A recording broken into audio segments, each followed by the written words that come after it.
नमस्कार दोस्तों, आपका स्वागत है हमारे चैनल पर। आज हम एक ऐसे भगवान की कहानी लेकर आए हैं जो हिंदू धर्म में अत्यंत प्रसिद्ध है, जो पूरी दुनिया के लिए एक आस्था का केंद्र है। हम बात कर रहे हैं जगन्नाथ की, जिनके दर्शन के लिए हर साल लाखों भक्त पुरी, उड़ीसा की यात्रा करते हैं। तो चलिए जानते हैं उनसे जुड़ी कुछ अद्भुत कथाएं और उनके स्वरूप का रहस्य। जगन्नाथ, जिसका अर्थ है ब्रह्मांड के स्वामी। उड़ीसा के प्रसिद्ध शहर पुरी में स्थित भगवान जगन्नाथ का मंदिर वैष्णव संप्रदाय के 4 प्रमुख धामों में से एक है। कहते हैं कि यहाँ हर साल एक बार स्वयं भगवान आकर अपने भक्तों को दर्शन देते हैं। भगवान जगन्नाथ की कहानी बहुत ही प्राचीन है और उनके मंदिर निर्माण से संबंधित कई किंवदंतियां प्रचलित हैं। ऐसी ही एक कथा के अनुसार अवंतिका के एक महान राजा इंद्रद्युम्न भगवान विष्णु के अनन्य भक्त थे। एक बार नील पर्वत पर तपस्या कर रहे एक साधु ने उन्हें भगवान के नील माधव स्वरूप के बारे में बताया। राजा ने उन तक पहुंचने के लिए एक अभियान भेजा, लेकिन वे देवता पक्षियों के रूप में उड़ गए। हालांकि अभियान को वहां एक स्थानीय आदिवासी विश्वावसु मिले, जो नील माधव की गोपनीय आराधना करते थे। राजा ने विश्वावसु की बेटी से विवाह करके उसका विश्वास जीता। पत्नी के आग्रह पर विश्वावसु ने राजा को देवता के दर्शन कराए, पर उन्हें आंखों पर पट्टी बांधने को कहा। इंद्रद्युम्न भगवान की आभा से अभिभूत हो गए। कुछ दिन बाद वो विग्रह रहस्यमय तरीके से गायब हो गया। कहते हैं तब भगवान विष्णु साक्षात विश्वकर्मा के रूप में राजा के पास प्रकट हुए। उन्होंने भगवान की लकड़ी की मूर्ति बनाने का कार्य अपने हाथ में लिया, पर एक शर्त रखी, 21 दिन तक वो बिना खाए पिए एक बंद कमरे में ये काम पूरा करेंगे। इस बीच अगर दरवाजा खोला गया तो वे काम अधूरा छोड़ देंगे। राजा ने शर्त मान ली।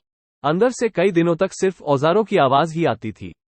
पर जैसे जैसे समय बीता, महारानी चिंतित हुई और राजा को दरवाजा खोलने पर मजबूर कर दिया। दरवाजा खुलते ही विश्वकर्मा गायब हो गए। मूर्तियां अधूरी थीं, हाथ और पैर नहीं बने थे। राजा को बहुत पछतावा हुआ, पर तब आकाशवाणी ने उन्हें आश्वस्त किया कि भगवान इसी रूप में रहना चाहते हैं। नील माधव जी की मूर्ति से ही भगवान जगन्नाथ और उनके भाई बलभद्र और बहन सुभद्रा के स्वरूपों की रचना हुई। यही है वे अनोखी मूर्तियां जिनकी हर कुछ वर्षों में नव कलेवर के दौरान पूरे रीति रिवाज से प्रतिकृतियां बनाई जाती हैं। कुछ विद्वानों का मानना है कि जगन्नाथ, बलभद्र और सुभद्र आदिवासी देवताओं के ही संशोधित रूप हैं। वहीं कई लोग इन्हें कृष्ण, बलराम और उनकी बहन सुभद्रा की मूर्तियां मानते हैं।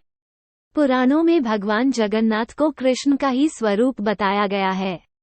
उनका अधूरा रूप हमें सिखाता है कि भगवान पूर्ण होने के लिए किसी आकार के मोहताज नहीं हैं। उनकी बड़ी बड़ी आंखें उनकी सर्वज्ञता और करुणा के प्रतीक हैं। जगन्नाथ जी की सबसे प्रसिद्ध परंपरा है रथ यात्रा। हर साल आषाढ़ मास में भद्रा, बलभद्र और सुभद्रा जी के साथ भगवान जगन्नाथ अपने विशाल रथ पर निकलते हैं और पुरी में स्थित गुंडिचा मंदिर तक जाते हैं। लाखों भक्त गायन करते हुए इन रथों को खींचने का सौभाग्य पाना चाहते हैं।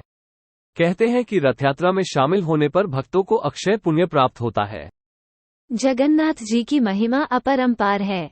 न सिर्फ ओडिशा, बल्कि बंगाल, असम, त्रिपुरा और भारत के दूसरे हिस्सों में भी लोग उन्हें बहुत श्रद्धा से पूजते हैं। यहाँ तक कि कई शैव और शाक्त परंपराओं में भी उनकी आराधना होती है।